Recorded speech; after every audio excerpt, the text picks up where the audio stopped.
Cocktail ಬರ್ಡ್ಸ್ಗೆ breeding box ಹೆಂಗೆ ಕೊಡ್ಬೇಕು, ಅದಕ್ಕೆ ಏನು ನೆಸ್ಟಿಂಗ್ ಮೆಟೀರಿಯಲ್ ಕೊಡ್ಬೇಕು ಅನ್ನೋದು ಭಾಳ ಜನಕ್ಕೆ ಡೌಟ್ ಇರ್ತೈತಿ. ಸೊ ಬ್ರೀಡಿಂಗ್ ಬಾಕ್ಸ್ ಯಾವ ಥರ ಸೆಟಪ್ ಮಾಡ್ಬೇಕು ಅನ್ನೋದು ನಿಮ್ಗೆ ಈ ವಿಡಿಯೋ ಒಳಗೆ ತೋರಿಸ್ತೀನಿ. ಸೊ ಬ್ರೀಡಿಂಗ್ ಬಾಕ್ಸ್ ಹೊರಗಿಟ್ರೂ ನಡಿತೈತಿ, ಅದು ಒಳಗಿಟ್ರೂ ನಡಿತೈತಿ, ಅದು ಬ್ರೀಡ್ ಆಗೇ ಆಗುತ್ತೆ. ಸೊ ನಾನು ಮಾತ್ರ ಈ ಥರ ಸೆಟಪ್ ಮಾಡೀನಿ. ಬ್ರೀಡಿಂಗ್ ಬಾಕ್ಸ್ ಒಳಗಡೆನೇ ಇಟ್ಟೀನಿ, ಯಾಕಂದ್ರೆ ನಾನು ಜಿಗೆ ಅದು ಜಾಗ ಹೊರಗಡೆ ಇಡೋಕ್ಕಿಲ್ಲ, ಅದಕ್ಕೆ ನಾವು ಒಳಗಡೆನೇ ಇಟ್ಟೀನಿ.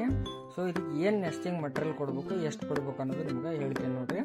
ಸೊ ನೆಸ್ಟಿಂಗ್ ಮೆಟೀರಿಯಲ್ ಯಾವ ಥರ ಕೊಡ್ಬೇಕಂತಂದ್ರೆ, ನೀವು ಒಂದು ವುಡ್ದು ವೇಸ್ಟ್ ಅದೇನೊಂದು ಕಟ್ ಮಾಡಿ ಬಿಸಾಗಿರ್ತಾರಲ್ಲ, ಪೌಡ್ರ್ ಅಥವಾ ಪುಡಿ ಆಗಲಿ, ಅದನ್ನು ತೊಗೊಂಡ್ಬರ್ಬೇಕು.